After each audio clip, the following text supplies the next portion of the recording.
Hello students, आइए स्वागत है बेटा आप लोगों का। हम जैसे कि अपने 3 वीडियोस कर चुके थे cell the basic unit of life पर, अब हम उसके आगे बढ़ने वाले हैं बेटा अपना 4th और आखिरी वीडियो लेकर। जब आप cell the basic unit of life की बात करते हैं तो आप ये कहते हैं कि सेल एक स्ट्रक्चरल और फंक्शनल यूनिट है लाइफ की, जिसे हम बेसिक यूनिट भी कहा करते हैं। अभी तक हमने सेल के ऑर्गेनेल्स, मेम्ब्रेन, स्ट्रक्चर, टाइप्स, इन सब पर बात कर ली है बेटा। अब हम डिस्कशन में लास्ट चल रहे हैं। हमने अपने लास्ट वीडियो में राइबोसोम तक का डिस्कशन कर दिया था, वीडियो 3 में आप देख सकते हैं। And after that we need to move to our next video, that is 4th video, in which we complete our this chapter. और इसमें 2-3 चीजें बची हुई हैं, जैसे कि न्यूक्लियस क्या है, साइटोस्केलेटन क्या है और सेंट्रियोल क्या है। हम इन 3 चीजों को करने के बाद इस वीडियो को फिनिश कर देंगे बेटा। तो आइए एक एक करके जरा इन बातों पर डिस्कशन को कंटिन्यू करते हैं। Okay students, so let's begin our discussion from here only. Let we start from the our new topic, that is cytoskeleton. हम शुरू करेंगे अपना वीडियो डिस्कशन आज यहां से बेटा, साइटोस्केलेटन से। आप देखिए इसमें आप क्या समझ सकते हैं। साइटोस्केलेटन वर्ड ही इटसेल्फ अपने बारे में बहुत कुछ बता रहा है। 2 वर्ड से मिलकर बना है, साइटो और स्केलेटॉस। ओके बेटा, साइटो और स्केलेटॉस 2 चीज़ों से मिलकर बना है साइटोस्केलेटन। साइटो की बात करें तो मैंने कहूँगा कि फ्रॉम सेल, और स्केलेटॉस का मतलब होता है shaping structure. So what I meant to say is those structures which are involved in shaping of the cell are known as cytoskeleton. Actually 2-3 बातें जो बहुत ज़रूरी हैं, जो क्वेश्चंस के लिए बड़ी इंपॉर्टेंट हैं, वो क्या है बेटा, ज़रा उन पर ध्यान दीजिए। सबसे पहले तो आप ये समझ लीजिए बेटा कि 2 चीज़ें इंपॉर्टेंट हैं। पहली बात ये इंपॉर्टेंट है कि they are only in eukaryotes. Only को स्टार लगाइए, they are only in eukaryotes, कभी भी प्रोकैरियोटिक सेल में नहीं मिला करेंगी। The first thing. Second thing which is very important in this relation is that these are fibrous protein filament. These are fibrous protein filament. ये actually fibrous protein filament हैं, जो आप कह सकते हैं कि इस तरीके से सेल्स में, यूकैरियोटिक सेल्स में प्रेजेंट होते हैं। क्लियर बेटा? जैसे ही आप जब इनके आगे बढ़ेंगे तो आप यहाँ पर देखेंगे कि ये कुछ कामों के लिए हैं। इनके फंक्शंस क्या क्या हैं। पहला फंक्शन मैकेनिकल सपोर्ट। अगर आप पहले फंक्शन की बात करें तो आप कहेंगे कि पहला फंक्शन है मैकेनिकल सपोर्ट, सेल को किसी भी एक्सटर्नल प्रेशर से बचा कर रखना। दूसरा, पहला मैकेनिकल सपोर्ट, दूसरा cell shaping,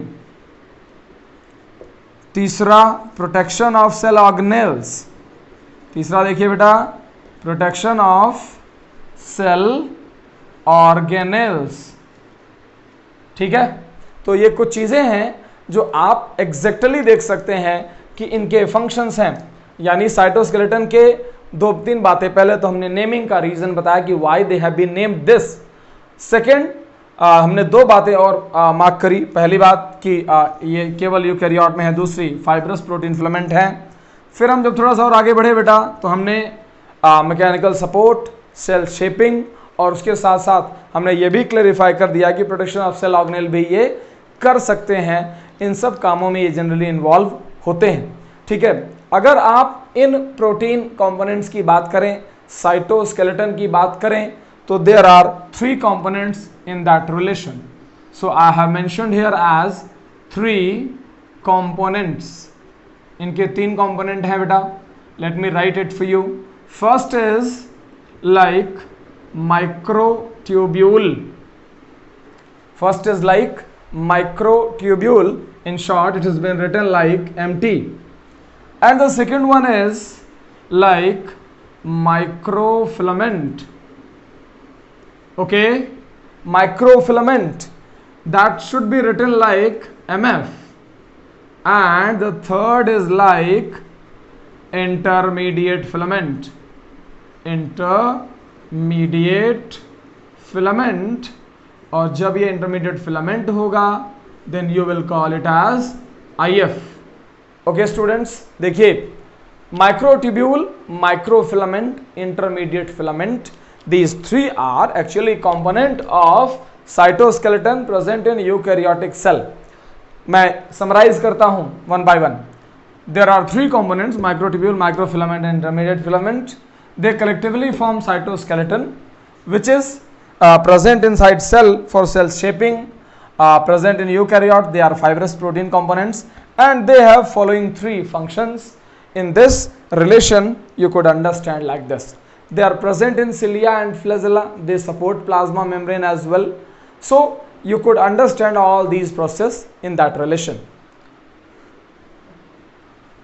Let me write something more for you. See this.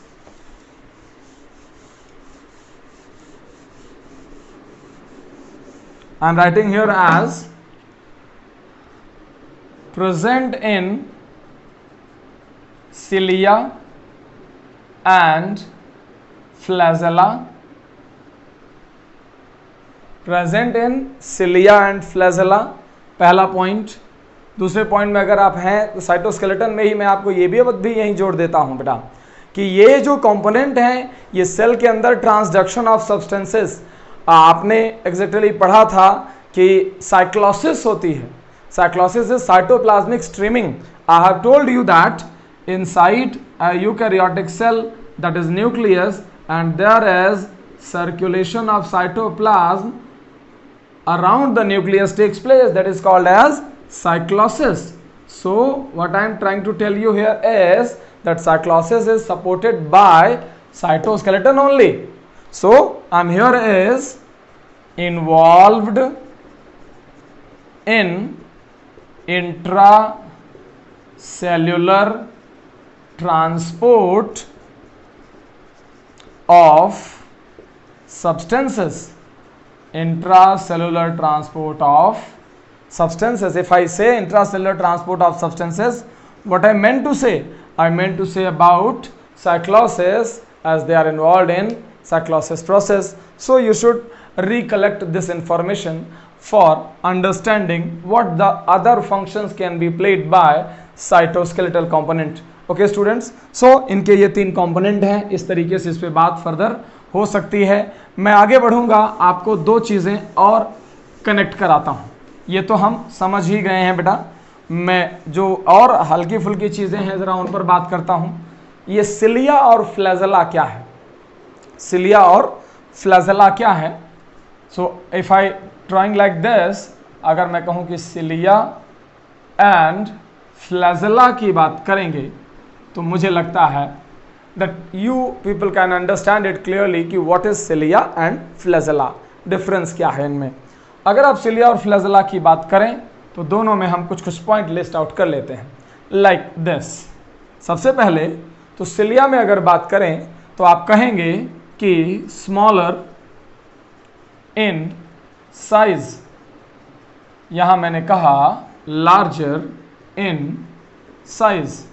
एक स्मॉल होगा और दूसरा लार्ज होगा बेटा, ये पहला प्रोमिनेंट क्राइटेरिया आपको याद रहना चाहिए। दूसरा क्राइटेरिया क्या है सिलिया और फ्लैजेला के बीच? अगर आप सिलिया की बात करें तो न्यूमरस होते हैं, ज़्यादा नंबर में होते हैं न्यूमरस, और यहाँ पर आपको लिखना पड़ेगा फ्यू इन नंबर। इनका नंबर कम होता है फ्लैजेला के कंपैरिजन में। ठीक है, थोड़ा और आगे बढ़े चीज़ों को लेकर। जब आप सिलिया की बात करते हैं, जब भी आप सिलिया की बात करते हैं तो आप ये कहते हैं कि involved in locomotion and feeding. Locomotion में और थोड़े बहुत फीडिंग में इन्वॉल्व होते हैं, फास्टेस्ट लोकोमोशन देते हैं। हमने प्रोटिस्टा में बात करी हुई है, मैं फर्दर डिटेल में कराऊंगा आपको। फिर जब हम इधर आगे बढ़े फ्लैजेला में, तो मैंने आपको यहाँ भी बताया बेटा कि जब भी आप फ्लैजेला की बात करते हैं तो आप कहेंगे कि फंक्शन इनका क्या है? Function is locomotion and predation. Locomote करने में और प्रेडेट करने में ये जनरली यूज होते हैं, सिलिया और फ्लैजेला दोनों ही। ठीक है, अगर मैं और पॉइंट आउट की बात करूं तो मैं ये भी कहता हूं जनरली कि जो सिलिया होते हैं वो कुछ अलग स्ट्रक्चर रखते हैं और फ्लैजेला कुछ अलग स्ट्रक्चर रखते हैं। ठीक है, तो ज़रा देखिए वन बाय वन बात कि दोनों में प्लाज्मा मेम्ब्रेन प्रेजेंट, मैंने यहाँ लिख दिया plasma membrane present here as well. Characterise करके थोड़ी बात कर लेते हैं दैट प्लाज्मा मेम्ब्रेन प्रेजेंट इसमें भी, और जो फ्लैजेला की मूवमेंट होती है वो ओर लाइक मूवमेंट होती है। यहाँ पर देखिए ज़रा मैंने लिखा है ओर लाइक मूवमेंट। इनकी मूवमेंट कैसी? ओर लाइक मूवमेंट। और इनकी मूवमेंट कैसी? हेयर लाइक या bristle like movement, bristle like movement. ठीक है बेटा, तो आप इन चीज़ों से कनेक्ट कर सकते हैं कि क्या क्या है यहाँ पर इनके बीच में। मुझे लगता है hopefully you can understand this concept. So there are I think 4-5 point I have mentioned for you to make yourself very clear about the concept related to cilia and flagella। Clear है बेटा? तो पहले आप इन चीज़ों को एक बार list out करेंगे, इन चीज़ों को एक बार समझेंगे, रेस्ट मैं इन पर फर्दर आगे बात करूंगा। आपको याद हो हमने 9+2 पैटर्न की बात की थी, फ्लैजेला में पाया जाता है 9+2 पैटर्न। याद है कि नहीं बेटा? 9+2 पैटर्न याद कीजिए ज़रा। आपने कहा था कि सरफेस पर 9 फाइबर्स और सेंटर में 2, लाइक दिस स्ट्रक्चर। देखिए अगर आप फ्लैजेला का ट्रांसवर्स सेक्शन लें तो सबसे ऊपर तो प्लाज्मा मेम्ब्रेन है इस तरीके से, फिर मैंने कहा 1 2 3 4 5 6 7 8 और 9 थ्रेड ऐसे। इसके साथ इस तरीके से भी देखिए सभी के साथ एक एक थ्रेड और जुड़ा रहेगा। It will be like this and you will have 2 fibers in core like this। ठीक है, ये दोनों फाइबर्स एक ब्रैकेट लाइक कैविटी से जुड़े होते हैं, that is called as central sheath. इन सभी से इस तरह के स्टिक्स निकले हैं, ज़रा देख लीजिए यहाँ से इधर अंदर के तरफ लाइक दिस, इन सभी से निकले हुए हैं, अंदर तक जुड़ते नहीं हैं, थोड़ा डिस्टेंस पर ही रहते हैं। और ये सारे फाइबर्स आपस में जुड़े होते हैं, इससे ये इस तरीके से सारे फाइबर आपस में जुड़े होते हैं बेटा। और ये आप देखेंगे तो आप कहेंगे कि we have transverse section of flagella. What we have? Transverse section of flagella. Clear to you और नॉट? तो इतनी कॉन्सेप्ट पहले आप रख लीजिए, ये आपको हेल्प करेगी चीज़ों को समझने में और आगे इन चीज़ों को क्लियरली एक्सप्लेन करने में, है ना? तो आइए ज़रा हम इसके आगे बढ़ते हैं और कुछ एक नई कॉन्सेप्ट्स पर बात करते हैं, like this. So if I raise all this concept and make yourself comfortable, I will move to the next concept. That next concept is, ये देखिए बेटा हम 2 बातें करेंगे। एक तो पहले मैं समझाना चाहूँगा कि क्या होता है सेंट्रोसोम और क्या होता है सेंट्रियोल। ज़रा देखिए दोनों चीज़ें लिख दी, सेंट्रोसोम एंड सेंट्रियोल। मुझे इसमें बहुत थोड़ा ही टाइम देना है, आप चीज़ों को तुरंत कनेक्ट कर लेंगे। पहली बात तो सेंट्रोसोम और सेंट्रियोल जो हैं ये ऐसे समझ लीजिए कि केवल एनिमल सेल में पाए जाते हैं, प्लांट सेल में ये एब्सेंट होते हैं। सो पहली बात यहीं से शुरू करेंगे, ओनली इन एनिमल सेल्स, केवल एनिमल सेल्स में है बेटा और कहीं नहीं प्रेजेंट है। तो पहला पॉइंट तो ये हमने समझ लिया। दूसरा पॉइंट हम ये भी समझ लेते हैं यहीं बेटा कि अगर ये सिर्फ एनिमल सेल में है तो और क्या खास चीज इनके अंदर प्रेजेंट है। अगर आप ये देखेंगे तो ये भी आप समझ लेंगे कि used in aster formation during cell division, aster formation during cell division, यानी जो सेल डिवीजन का प्रोसेस है बेटा उस दौरान ये एस्टर फॉर्मेशन करते हैं। आपको याद होगा, आप कहते हैं कि सेल डिवाइड होगी तो 2 पोल बन जाते हैं, देयर आर 2 पोल फॉर्मेशन। तो वो पोल बनाया किसने? इसने बनाया है। सो आप प्लांट सेल में ये पोल फॉर्मेशन और ये सब प्लाज्मा मेम्ब्रेन के स्पेसिफिक पॉइंट्स का काम है, लेकिन एनिमल सेल में सेंट्रोसोम और सेंट्रियोल ही ऐसा कर सकते हैं। अगर मैं आपको सेंट्रियोल और सेंट्रोसोम समझाऊं तो कैसे समझाऊंगा? Like this, suppose there are two structures cylindrical shape, one is this and second is just right angle to this, so it will be here like, मान लीजिए कि वो चीज यहां पर है बेटा, ऐसे करके दो स्ट्रक्चर्स प्रेजेंट हैं। ये दोनों तो सेंट्रियोल हो गए। इन सेंट्रियोल्स के किनारे किनारे हमने कहा कि इस तरीके से क्लाउड लाइक एक सराउंडिंग है, क्लाउड लाइक एक सराउंडिंग है। ठीक है बेटा, जो ये क्लाउड लाइक सराउंडिंग है, हम जब इनकी बात करते हैं तो कहते हैं कि ये सेंट्रियोल है, और जब इसकी बात करते हैं तो कहते हैं पेरी सेंट्रियोलर। क्या है पेरी सेंट्रियोलर? ये सेंट्रियोल है। और इसको जब बोलते हैं तो बोलते हैं कि पेरी सेंट्रियोलर मटीरियल है। ठीक है बेटा, और जब इन दोनों को मिलाकर बोलते हैं तो बोलते हैं कि ये रहा सेंट्रोसोम। Figure is centrosome. दो सेंट्रियोल्स को मिलाकर डिप्लोसोम कहते हैं।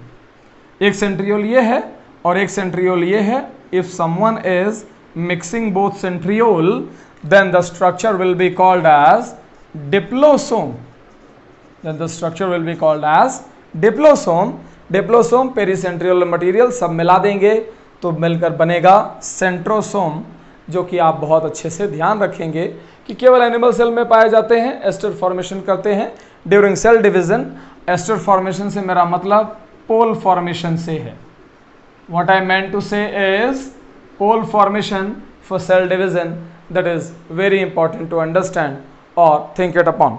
Okay students, तो आपने ये बात तो यहाँ पर समझ ली है। जैसे ही आप इसके आगे बढ़ेंगे हम फाइनल स्ट्रक्चर पर चलेंगे बेटा। That final structure is nucleus. मैं आपको कुछ सिलेक्टेड बातें ही बताऊंगा न्यूक्लियस में, so that you could be able to know the real content of this. Nucleus के बारे में हम बात करेंगे। Like this it is, this is nucleus। आप इसे कैरियन भी कह सकते हैं, कैरियन कह सकते हैं, या डायरेक्टर ऑफ सेल कह सकते हैं। नाम समझते जाइए। न्यूक्लियस कैरियन ग्रीक लैंग्वेज में नेम है, director of the cell, cell को डायरेक्ट करता है। ठीक है। रिजर्वायर ऑफ, आगे की चीज समझिए, रिजर्वायर ऑफ जेनेटिक मटेरियल। जो सेल का जेनेटिक मटेरियल है उसको कौन रखता है? न्यूक्लियस रखता है।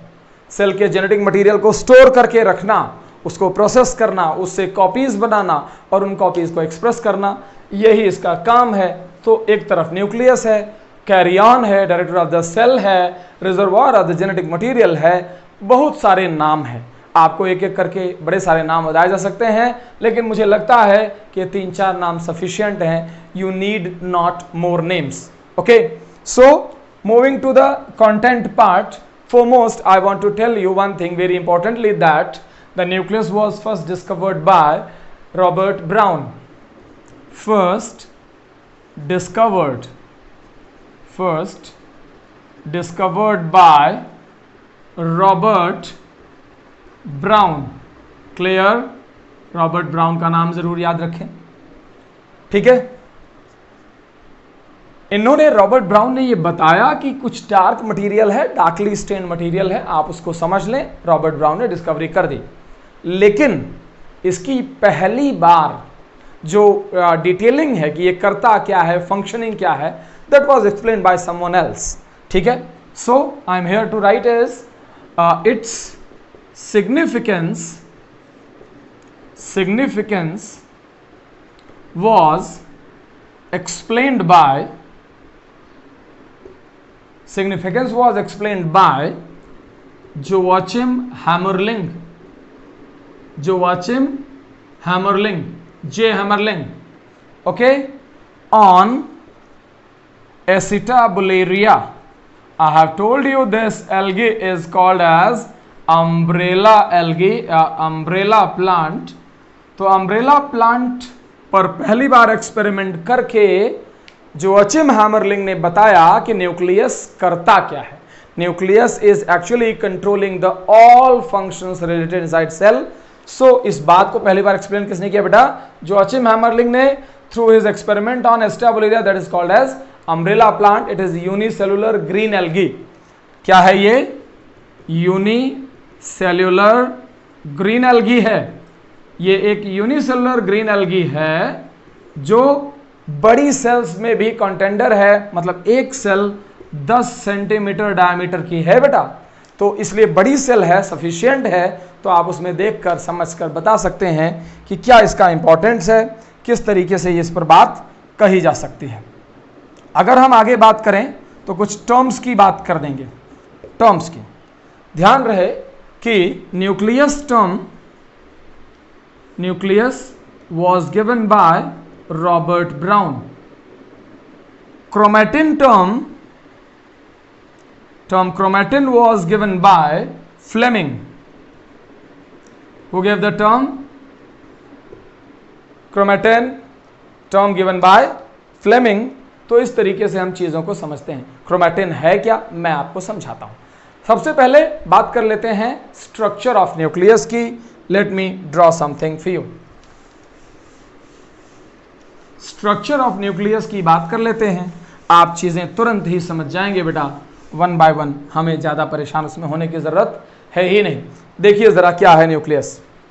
इफ आई से बहुत सारी स्ट्रक्चर तो हम एक बार में ही बता देंगे. Like this is membranous part. Okay students, this is membranous part. Like this, these outer boundaries are actually continued in form of ER, endoplasmic reticulum. You may have heard this of already. Like this. Okay, so this is nucleus, this is ER and other parts. If I say there is a dark colored body present inside that nucleus, that is called as nucleolus, discovered by Fontana itself. तो अब इसके अंदर मैंने कहा कि इसको आप अलग कलर से लीजिए. इसके अंदर एक मटेरियल है that is called as chromatin, जो इसके साथ यहाँ पर भरा हुआ है बेटा. तो क्रोमैटिन इस तरीके से है. क्रोमैटिन के और न्यूक्लियस की मेम्ब्रेन के बीच में कुछ थ्रेड लाइक स्ट्रक्चर्स भी होती हैं. यहाँ पर ये देखिए, there are some thread like structures present here. ये थ्रेड जैसी जो स्ट्रक्चर्स हैं ये सपोर्ट करती हैं, ये सपोर्ट करती हैं चीज़ों को अरेंज करने में और बाकी सारी चीज़ों में. ये थ्रेड बाहर भी हैं बेटा. यू शुड अंडरस्टैंड दैट कि ये थ्रेड बाहर भी हैं और न्यूक्लियस को बाहर से भी सपोर्ट करते रहते हैं. That is unique structure you need to know. Let me nomenclate it for your understanding part. These are like this. So this is the structure called as endoplasmic reticulum. ये जो बाहर और भीतर दोनों तरफ दिख रही हैं, इन प्रोटीन्स को हम कहते हैं lamin protein. Lamin protein. These are special type of intermediate filament protein. I have talked to you in cytoskeleton part. Okay students, so this is lamin protein. थोड़ा और आगे बढ़े. This is called as nucleolus. This blue part is known as chromatin. This is membrane, nuclear membrane. This spacing part between two membranes are known as perinuclear space. Peri nuclear space, nucleolus, lamin, ER, nuclear membrane, chromatin. So these are the structure you need to think upon. ये एक well developed nucleus है. बीच में ये structure थोड़ी miss हो रही है, इसको भी देख लीजिए बेटा. ये जो गैपिंग्स हैं, these are known as nuclear pore. They contain bidirectional flow of substances outside and inside nucleus from cytoplasm. कुछ मटेरियल साइटोप्लाज्म से न्यूक्लियस में जाते हैं, कुछ न्यूक्लियस से साइटोप्लाज्म में वापस आते हैं. उनके फ्लो को कंट्रोल कौन करता है? न्यूक्लियर पोर कंट्रोल करता है, क्रोमैटिन है, न्यूक्लियर मेम्ब्रेन है. और ये सारी चीज़ें यहाँ पर बहुत अच्छे से आपको समझ में आ जानी चाहिए. ये बहुत इंपॉर्टेंट चीज़ें हैं. ठीक है बेटा. अगर हम बात करें तो पैसेज ऑफ RNA प्रोटीन यही है.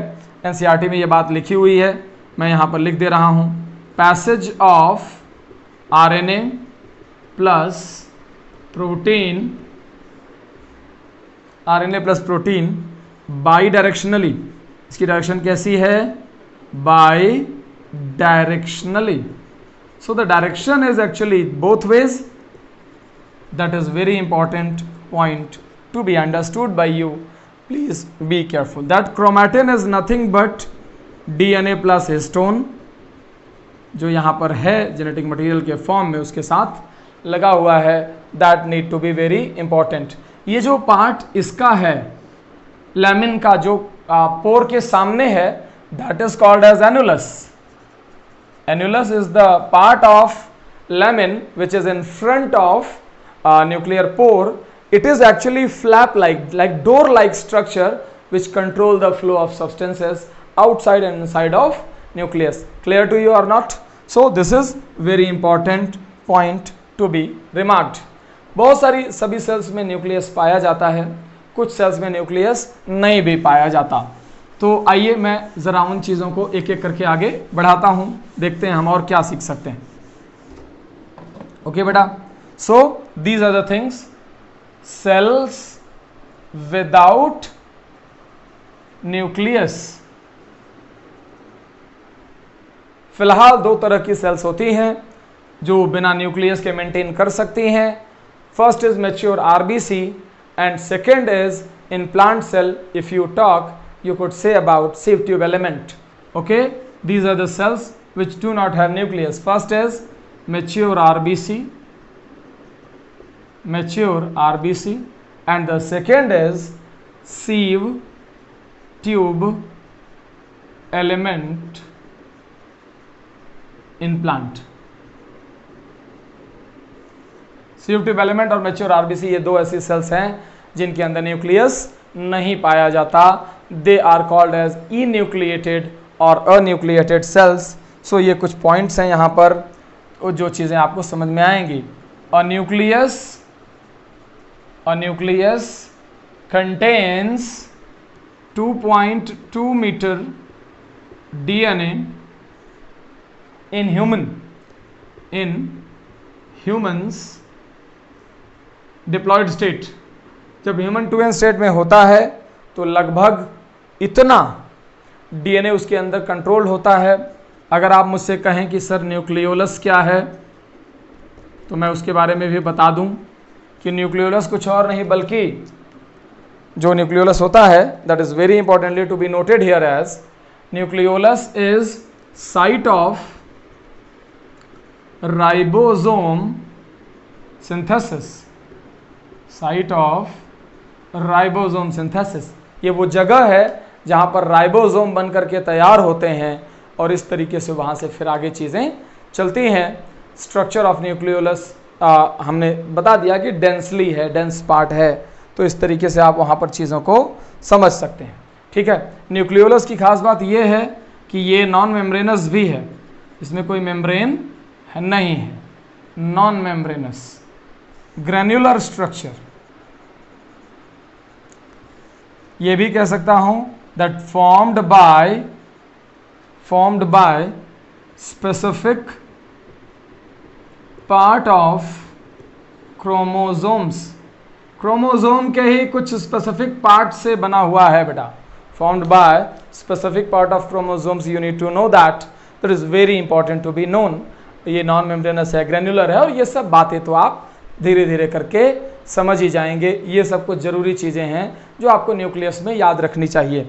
अगर मैं और आगे बढ़ूँ तो मैं लास्ट में ये कहूँगा कि ज़रा हम न्यूक्लियस के साथ साथ थोड़ी और चीज़ें कर लें। हमने कहा कि न्यूक्लियस के अंदर क्रोमोसोम है जो अलग से आगे बढ़ता है और चीज़ें आगे बढ़ाता है। तो मैंने कहा कि क्रोमैटिन है पहले, क्रोमैटिन न्यूक्लियस के अंदर क्रोमैटिन है। क्रोमैटिन का कंडेंसेशन अगर हो जाए, कंडेंस हो जाए, तो ये बनेगा क्रोमोसोम। क्या बनेगा बेटा? क्रोमोसोम। क्रोमोसोम में दो तरह की स्ट्रक्चर्स हैं, यूक्रोमैटिक और हेटेरोक्रोमैटिक, दो तरह के पार्ट, यूक्रोमैटिक और हेटेरोक्रोमैटिक। हेटेरोक्रोमैटिक, ये ध्यान रखें आप कि यूक्रोमैटिक पार्ट जो होता है बेटा वो एक्टिव पार्ट होता है और हेटेरोक्रोमैटिक इनएक्टिव पार्ट होता है। ऐसे पार्ट्स ऑफ क्रोमोसोम और डीएनए जो प्रोटीन बनाते हों वो यूक्रोमैटिक कहलाते हैं और जो नहीं बनाते हैं वो क्या कहलाते हैं? हेटेरोक्रोमैटिक कहलाते हैं। इसी कॉन्सेप्ट से आगे डिस्कस समझिए बात को। यहां पर मैंने कहा एक्टिव, यहां मैंने कहा इनएक्टिव। तो हमारी बात पहले क्लियर हो गई कि नहीं? जो हमने कही थी वहां से शुरू हो रहे हैं। यूक्रोमैटिक में मैंने कहा एटी रिच, इनमें ज़्यादातर एटी सीक्वेंस होगा, इनमें ज़्यादातर जीसी रिच होगा, जीसी रिच सीक्वेंस होगा।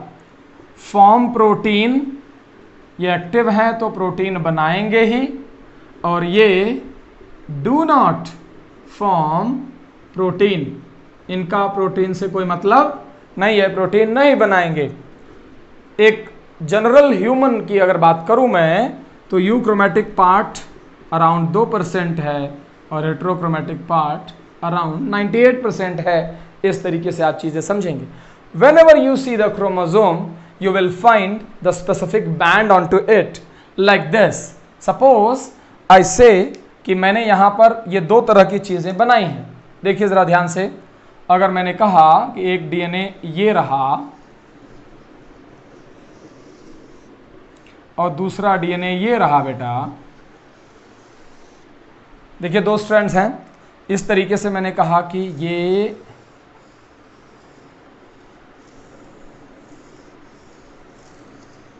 ऐसे, ये देखिए दो स्ट्रैंड डीएनए के, ये पार्ट सकरा सा, that is called as centromere. याद रखिए इसे सेंट्रियोल से कंफ्यूज ना करें, क्वेश्चन में वही गड़बड़ी दी रहती है। ये पी आर्म कहलाती है। ये बहुत इंपॉर्टेंट पॉइंट है, नीट में इस साल पूछा गया था 2019 में।